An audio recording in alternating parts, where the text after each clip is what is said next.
Hello students, a very good morning. Our today's topic is arc welding.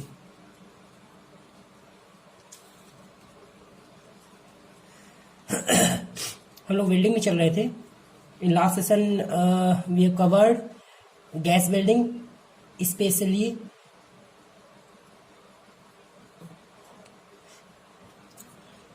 ऑक्सीस्टिलीन welding. तो arc welding में जाने से पहले हम ये देख लेते हैं कि हमने लास्ट क्लास में क्या किया था. हमने ऑक्सीस्टिलीन के बारे में पढ़ा था कि ऑक्सीस्टिलीन वेल्डिंग क्या होती है.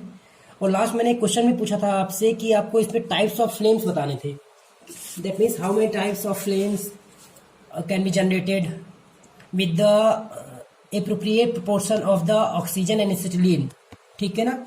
तो इसमें बेसिकली 3 टाइप की आपका टाइप्स ऑफ फ्लेम्स की यदि बात करूं मैं, तो टाइप्स ऑफ फ्लेम्स में there are 3 types. There are 3 types, जिसमें पहला जो आता है आपका, सबसे पहले वो आता है आपका न्यूट्रल फ्लेम. न्यूट्रल फ्लेम, इसे हम लोग नेचुरल फ्लेम भी बोलते हैं और नेचुरल फ्लेम. इसको आपका न्यूट्रल फ्लेम क्यों बोलते हैं आपका? क्योंकि इसमें कोई भी रिएक्शन आपका नो रिएक्शन टेक्स प्लेस. कोई भी रिएक्शन इसमें नहीं होती है. और इसका जो हम लोग यूज करते हैं, बेसिकली इसका जो यूज होता है आपका, यूज्ड इन माइल्ड स्टील, दूसरा आपका स्टेनलेस स्टील में आपका यूज होता है न्यूट्रल फ्लेम का. कास्ट आयरन में हो सकता है इसका यूज. तो ये आपका कुछ कंपोनेंट है, आपका कुछ मटेरियल है जिसमें हम लोग नेचुरल फ्लेम का यूज करते हैं. नेचुरल फ्लेम होता किस तरीके का है, देखिएगा आप.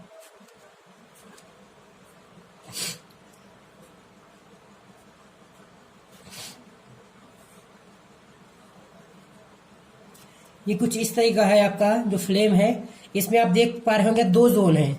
आप जोन कह लो या कोन कह लो, इसमें 2 जोन है. This one is inner zone, inner cone कह सकते हैं, इनर जोन कह लो आप, inner zone. And this is the outer zone. जो इनर जोन का आपका जो कलर रहता है आपका, ये व्हाइट कलर में रहता है, व्हाइट कलर. और ये रहता है आपका ब्लूइश कलर रहता है, ब्लूइश कलर जो आपका आउटर है. ठीक है ना. यदि इनके टेम्परेचर की बात करूं तो जो इनर जोन का जो टेम्परेचर होता है अप्रॉक्स लगभग 3100 से लेकर के 3400 डिग्री सेंटीग्रेड तक हो जाता है. जबकि जो आउटर जोन है आपका, इसका जो टेम्परेचर जाता है आपका लगभग 1200 से 1300 डिग्री सेल्सियस. तो ये आपका होता है क्या, उनका न्यूट्रल फ्लेम. ठीक है. अब यदि बात करूं किसके बारे में, सेकेंडरी आता है आपका. सेकेंड है कार्बोनाइजिंग फ्लेम.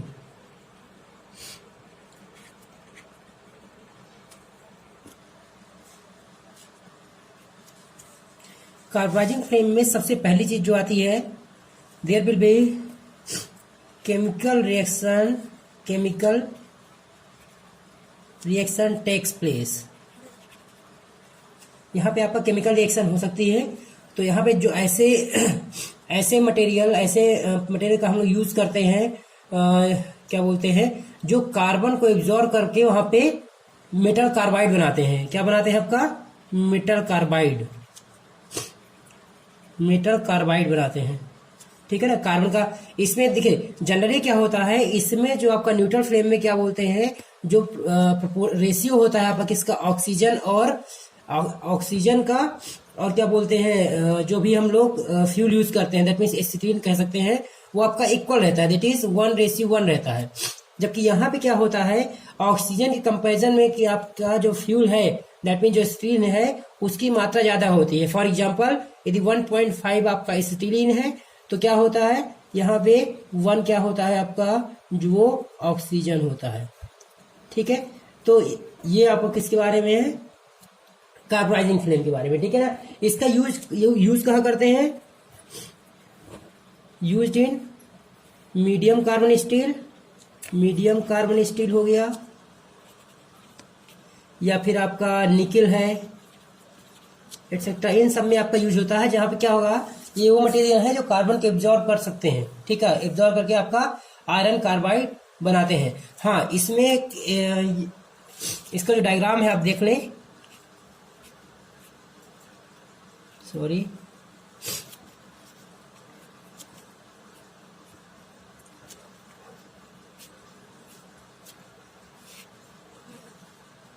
इसमें आप देख पा रहे होंगे, इसमें 3 जोन बनते हैं, ठीक है ना। ये जो है आपका, ये तो व्हाइट जोन होता ही है, जो इनर जोन है आपका, इनर कोन, इनर जोन, इसका जो कलर रहता है आपका व्हाइट रहता है।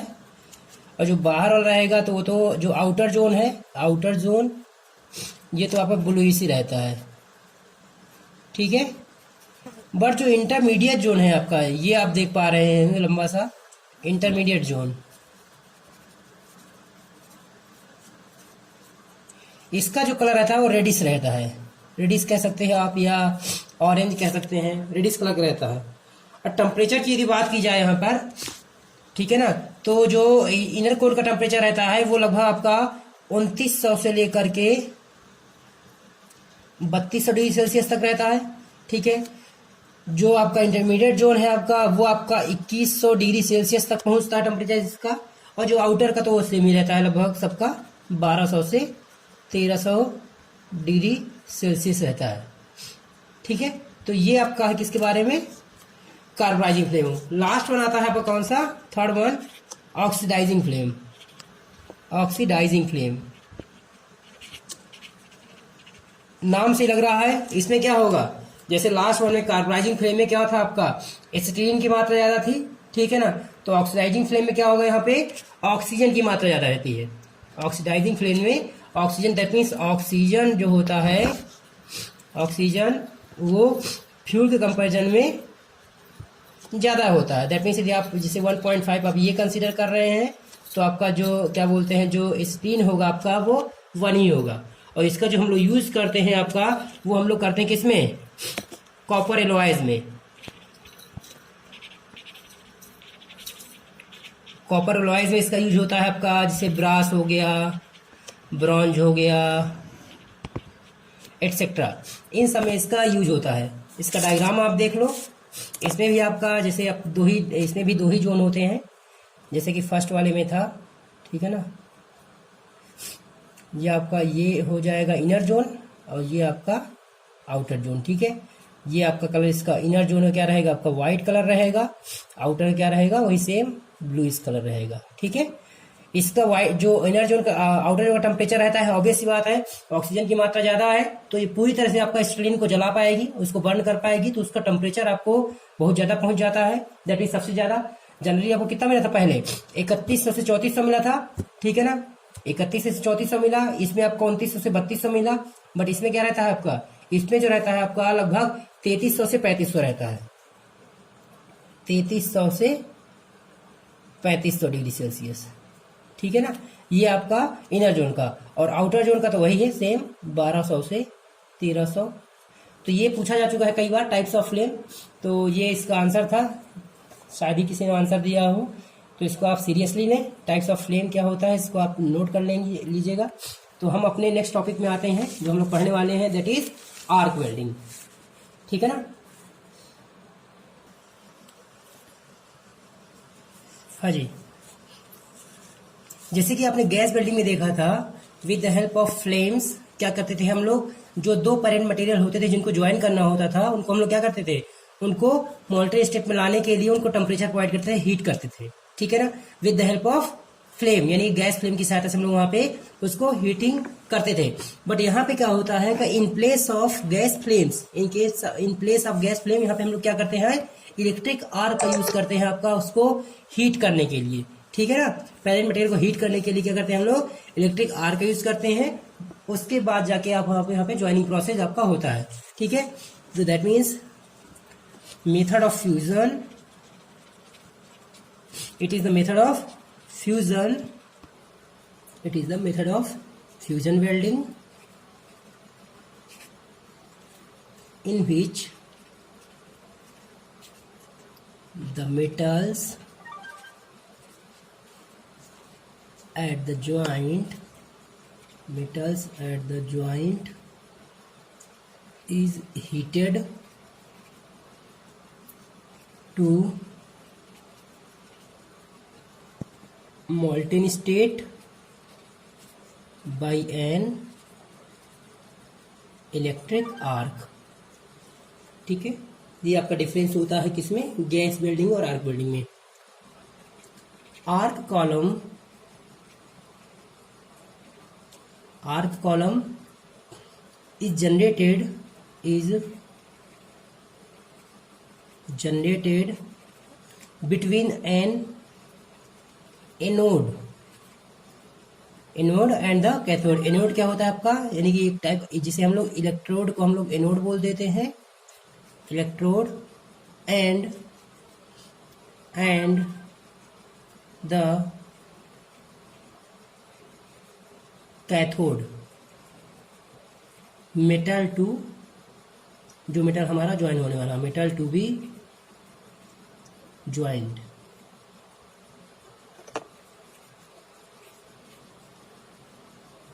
देखो ऐसा नहीं है, आपका दोनों चीजें हो सकती हैं। यहाँ पे दिखाया गया है कि एनोड के हम जो इलेक्ट्रोड होता है उसको हम लोग एनोड कंसीडर कर रहे हैं, और जो कैथोड है होता है आपका उसको हम लोग आपका दैट मीन्स जिस मेटल को हमें ज्वाइन करना है वो आपका कैथोड के साथ कनेक्ट कर रहे हैं। ठीक है, ये आपका डिफरेंट, ये आपका जस्ट अपोजिट फिनोमेना भी हो सकता है। दैट मीन्स आप इलेक्ट्रोड को आपका कैथोड भी ले सकते हैं और जो मेटल आपका है वो उसको हम एनोड भी ले सकते हैं। ये आपका मेन डिफरेंस है किसमें, आपका किसमें, डीसीआरपी और डीसीएसपी में। That mean direct current state polarity और डायरेक्ट करंट रिवर्स पोलरिटी। ये आपका बहुत इंपॉर्टेंट क्वेश्चन है, आपका 2 मार्क्स का कई बार पूछा जा चुका है। किसमें, DCRP and DCSP, direct current reverse polarity and direct current state polarity. ये कल का आपका असाइनमेंट है, ये कल आपको इसको क्लियर करके आपको बताना है, मेरे को एक्सप्लेन करना है कि दोनों में क्या डिफरेंस होता है, डीसीआरपी और डीसीएसपी में, direct current straight polarity and direct current reverse polarity. ठीक है ना। नेक्स्ट पॉइंट आपका इसमें आता है temperature of the arc. Temperature of the arc is about 6000 to 7000 degree Celsius. Obvious सी बात है, उसमें तो फ्लेम रहता है तो उसमें तो आपका 2.5 से 3 हज़ार में आपका काम चल जाता है। ठीक है ना, बट यहाँ पे क्या है, आपका आर्क प्रोड्यूस करना, आर्क से काम करना है तो आपका टेम्परेचर आपका बहुत ज्यादा होना चाहिए। तो ये आपका जो बहुत है आपका लगभग 6 से 7000 डिग्री सेल्सियस। ठीक है, तो ये आर्क वेल्डिंग के बारे में है आपका। इसमें स्पेशली जो आता है आपका आर्क वेल्डिंग में जो आपका स्पेशलाइजेशन है आपका बेसिकली क्या आता है, shielded metal arc welding, shielded metal arc welding. जैसे कि गैस वेल्डिंग तो कई तरीके की होती हैं, लेकिन गैस वेल्डिंग में क्या आता है आपका, ऑक्सीस्टील वेल्डिंग आती है। ठीक है ना, उसी प्रकार आपका आर्क वेल्डिंग में क्या आता है आपका, सील्डेड मेटल आर्क वेल्डिंग आती है। क्या होता है इसमें, the heat is generated by an electric arc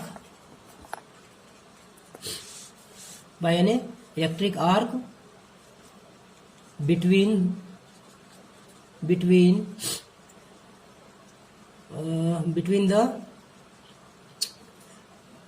the base metal and a consumable electrode। अब ये कंज्यूमेबल क्या होता है, एक्चुअली जो इलेक्ट्रोड है आपका, ठीक है ना, इलेक्ट्रोड जो आपका जहां से हम लोग इलेक्ट्रिसिटी प्रोड्यूस करते हैं उसमें, ठीक है ना, तो जो इलेक्ट्रोड होता है वो आपका 2 प्रकार का होता है, एक कंज्यूमेबल होता है, एक नॉन कंज्यूमेबल होता है। दैट मीन्स जो कंज्यूमेबल इलेक्ट्रोड क्या होता है, जो दैट मीन्स फिलर मटेरियल की तरह भी हम लोग यूज करते हैं आपका, वो आपको क्या होता है, कंज्यूमेबल होता है। नॉन कंज्यूमेबल क्या होता है, जो खाली आपका हीट प्रोवाइड करता है आपका, वो आपको खुद आपका मेल्ट नहीं होता है। ठीक है, वो आपका नॉन कंज्यूमेबल होता है। ठीक है, इसके बारे में डिटेल में हम लोग आगे डिस्कस करने वाले हैं। ठीक है ना। In this process In this process, electrode movement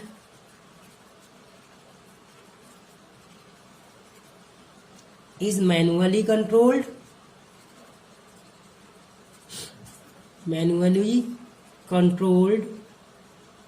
इसीलिए इसको हम क्या कहते हैं, मैनुअल मेटल आर्क वेल्डिंग भी बोलते हैं, manually controlled. Hence it is termed as manual metal arc welding. हाँ जी. अब इसको आपका शील्डेड क्यों नाम दिया गया है? शील्डेड मेटल आर्क वेल्डिंग को बोलते हैं क्योंकि इसमें आपका एक प्रोटेक्शन प्रोवाइड करते हैं, आपका वेल्डेड जोन पर यानी कि वेल्ड पुल पे प्रोटेक्शन प्रोवाइड करते हैं, कवरिंग करते हैं किसका, स्लैग फॉर्मेशन का, ताकि यहाँ से आपका जो भी इम्प्योरिटी है आपका वो वहाँ से निकल के आपका वहाँ पे जनरेट हो जाती है, जिससे क्या होता है, जो वेल्ड जोन होता है, वेल्ड पुल होता है, वो आपका हमेशा उसकी जो स्ट्रेंथ रहती है वो पेरेंट मेटल या बेस मेटल से ज्यादा रहती है. ठीक है ना. In shielding metal arc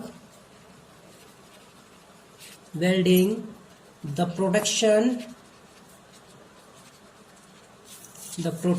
is provided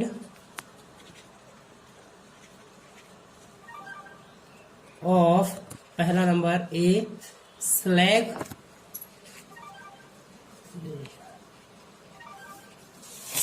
formed over the surface of weld, and second one, inactive gases generated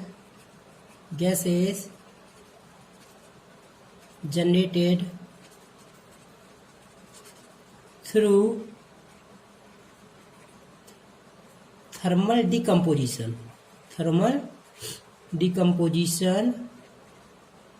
of flux क्या होता है, टाइप की कोटिंग ही तो होती है. ठीक है ना. Flux are coating materials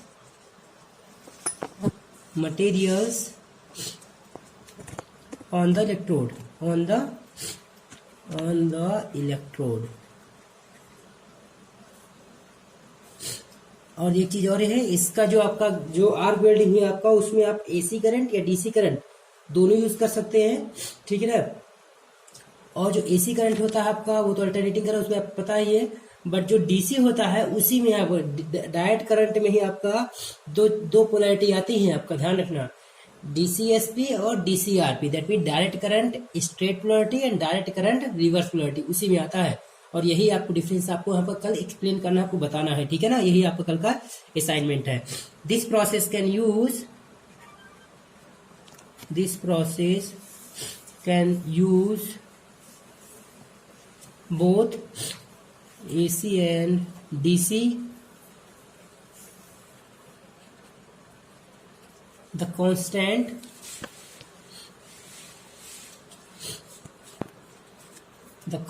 current DC power source is invariably used with all types of electrode,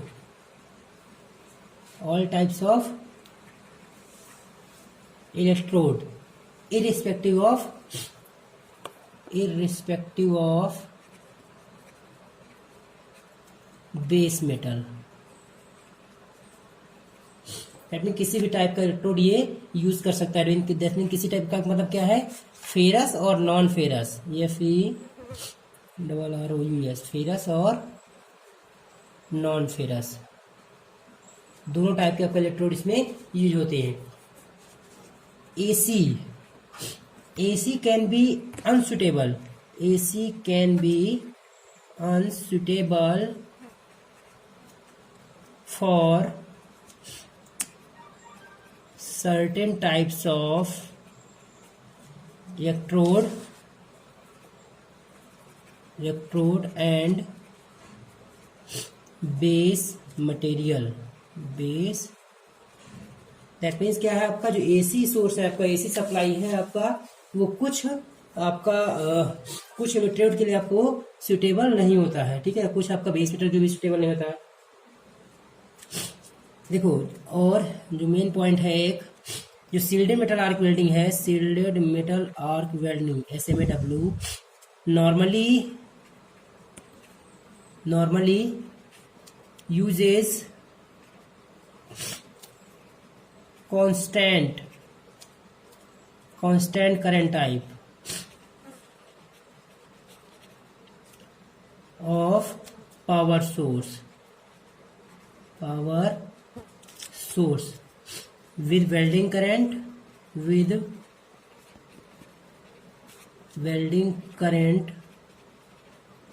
कितनी रहती है इसकी, लगभग 50 से लेकर के आपका 600 एम्पियर तक। एंड वोल्टेज कितना रहता है, वोल्टेज जो रहता है इसका लगभग 20 to 80 वोल्ट। दैट मीन्स क्या करता है आपका जो सील्डेड मेटल आर्क वेल्डिंग है, वो क्या होता है आपका, दैट मीन्स कांस्टेंट करंट जिसको चाहिए, तो कांस्टेंट करंट ऑब्वियस बात है किसमें, आपका डीसी पावर सोर्स में रहता है, आपका डीसी सप्लाई में रहता है, ठीक है। उसमें भी जो आपका इसको जो करंट है आपका स्पेसिफाइज है कितने से कितने तक, 50 से लेकर 600 तक। और जो आपका जो वोल्टेज है वो कितना है आपका 20 से 80 वोल्ट तक आपका ये यूज करते हैं, ठीक है ना। जो welding current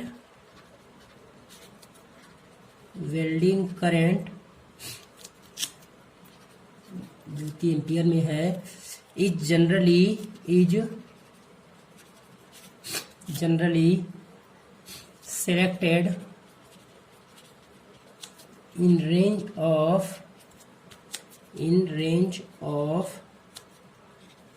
40 to 60 times of electrode diameter. ध्यान रखना, इलेक्ट्रोड बहुत इंपॉर्टेंट है आपका, इलेक्ट्रोड डायामीटर, जो कि डायामीटर कितना किसमें रहता है आपका, mm में रहता है।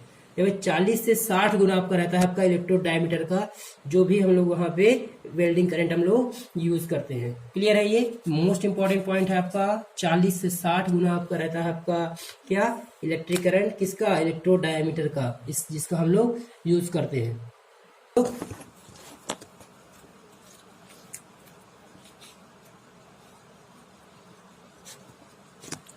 ये मान लिया हमने पावर सोर्स, दिखा रहा हूं मैं आपको,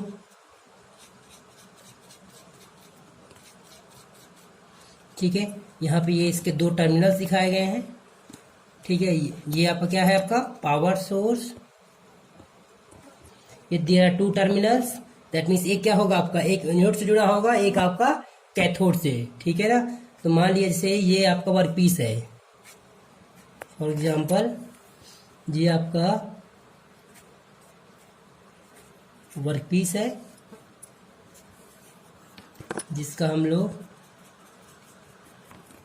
लोग वेल्डिंग करने वाले हैं, यह, ठीक है। अब क्या होता है कि जैसे वर्क पीस है, मान लिया वर्क पीस से यहाँ पे क्या दिखाया गया है, यहाँ पे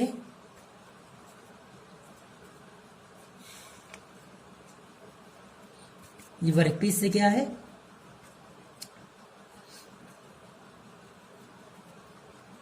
एक आपका एनोड से जुड़ा हुआ रहता है, दूसरा आपका कैथोड से क्या रहेगा आपका, वो आपका वेरी करता रहता है एक्चुअली में। ये मान ली क्या हो गया, ये कोई पावर केबल है, यही समझ लो पावर केबल हो गई है, ठीक है। ये इलेक्ट्रोड होल्डर हो गया मान लिया हमने,